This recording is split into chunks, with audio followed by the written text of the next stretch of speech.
அமைதியா நிக்கிறதுக்கும் எதுவும் பண்ணாம நிக்கிறதுக்கும் ரொம்ப நிறைய வித்தியாசங்கள் இருக்கு. உண்மை எது பொய் எதுன்னு உனக்கு தெரியும். அதுதான் உன் பலவீனமே.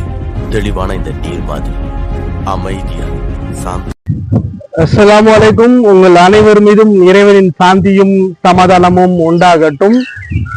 இதுக்கு முன்னாடி கொடுத்த இந்த வீடியோவை பார்த்து நல்ல விதமாகவும் பயிற்சி பண்ணிருப்பீங்கன்னு நினைக்கிறேன். எப்பயுமே ஒரு விஷயம் ஞாபகம் வச்சுக்கோங்க, பாதுகாப்பான பயிற்சி மிக மிக அவசியம்.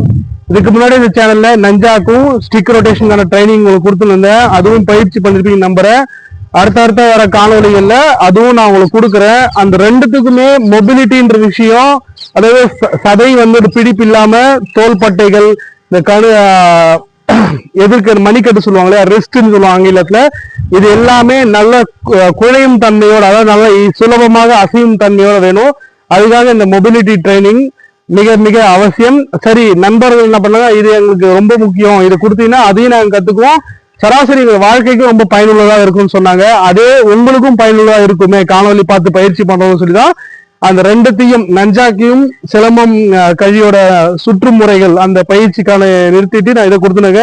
சீக்கிரமே அந்த வீடியோஸ் நான் கொடுக்குறேன். இதுல நீங்க இந்த மொபிலிட்டி, இந்த குழையும் தன்மைக்கான பழக்கம் நல்லா வந்துருச்சுன்னா உங்க விருப்பத்துக்கு நீங்க ஸ்டிக் நஞ்சாக் பயிற்சி பண்ணும்போது இன்னும் உங்களுக்கு சுலபமாக இருக்கும். சரிங்களா?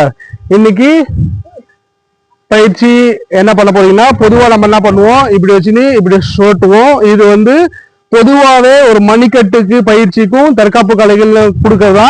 இதுல நீங்க ஒரு சின்ன விஷயம் பண்ண வேண்டியது என்ன இருக்குன்னா, நீங்க இப்படி செஞ்சு இதை முழுசா இப்படி திருப்பி நிறுத்தணும். உள்ளங்கை மேல பார்க்குற மாதிரி வச்சிருக்கேன், இதை முழுக்க திருப்பி நீங்க இப்படி நிறுத்தணும். இது நிறுத்தும் போது இந்த எல்போன்னு சொல்லுவாங்க இல்லையா, முழங்கை வலி கொடுக்க வாய்ப்பு இருக்கு. நான் கொஞ்சம் பின்னாடி தள்ளி நிற்கிறேன், அப்போதான் இந்த காலோடைய அசைவு என்ன இருக்குன்னு உங்களுக்கு தெரியும். சரிங்களா? இந்த இது இருக்கு இல்லையா, இது இப்படி நிறுத்துறோம் இல்லையா, இப்ப ரொம்ப இந்த மாதிரி இருக்கு நிறுத்தும் போது இந்த இடமும் இந்த ட்ரைசெப்ஸ் சொல்லுவாங்க, ட்ரைசெப்ஸ் இந்த எல்போ பெயின் கொடுக்க ஆரம்பிக்கும். பெயின் இல்லாம பண்றதுக்கு ஈஸியான வழி இது. நீங்க இப்படி அசைத்து செய்யும் போது ஒரு கால் இப்படி இது பண்ணிக்கோங்க. உங்க விரல்கள் கீழே இருக்கணும், குதிகால் மேல இருக்கணும். மறுபடியும் நேராகும் போது கால் நேரம் இருக்கணும். இந்த மாதிரி செய்யும் போது இந்த நரம்புகளுடைய உங்களுக்கு இறுக்கம் குறையும். இறுக்கம் குறையும் போது இந்த மூட்டுகள்ல அழுத்தம் கிடைக்காது. அழுத்தம் கிடைக்காம இருக்கும்போது உங்களுக்கு இந்த மூட்டு வலிக்காம இருக்கும். அதே என்ன பண்ணலாம், இது இந்த கையில இது மாதிரிதான் செய்யறது. உங்களுக்கு தெளிவா புரியுதுன்னு நினைக்கிறேன்.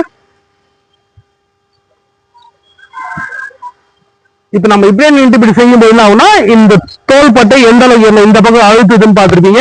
இந்த கை நேரம் ஆயிடும். அப்போ அழுத்தம் வந்து உங்களுக்கு எல்போ முழங்கையில அழுத்தம் ஏற்படும்.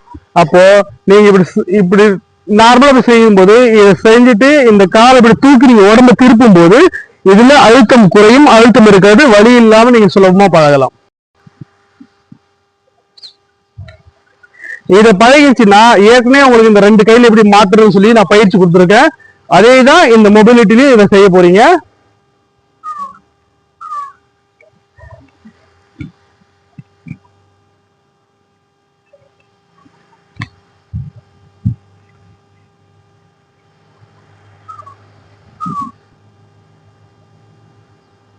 இப்ப உங்களுக்கு தெளிவா புரிஞ்சிருக்குன்னு நினைக்கிறேன். சிலம்பத்தோட சுழற்சி, நஞ்சாக்கோட சுழற்சிகள் போகும்போது இந்த மொபிலிட்டி செய்யும் போது எந்த அளவுக்கு நீங்க சுலபமா கத்துலாம், உங்களுக்கு ரொம்ப பயனுள்ளதா இருக்கும்னு சொல்லி உங்களுக்கு புரிஞ்சிருக்கும், தெரிஞ்சிருக்கும் நம்புறேன். பாதுகாப்பான பயிற்சி மிக மிக அவசியம். தினசரி பயிற்சி பண்ணுங்க. உங்க உடம்புக்கு அதிகம் உழைப்பு கொடுக்க முடியாத வேலையில இருக்க நிறைய பேர் இருக்கீங்க அந்த மாதிரி. அது ஒவ்வொரு துறை, அது அவங்களுடைய தனிப்பட்ட விருப்பம். ஆனா நம்ம உடலுக்கு எல்லா உறுப்புகளும், வெளி உறுப்புகள் உள் உறுப்புகளுக்கும் அதுக்கான சரியான வேலை நம்ம கொடுக்கும்போது மிக ஆரோக்கியமாக இருக்கலாம். சரிங்களா? தொடர்ந்து பயிற்சி பண்ணுங்க. பாதுகாப்பான பயிற்சி மிக மிக அவசியம். நல்லதே கத்துங்க, நல்லதே செய்க. நன்றி.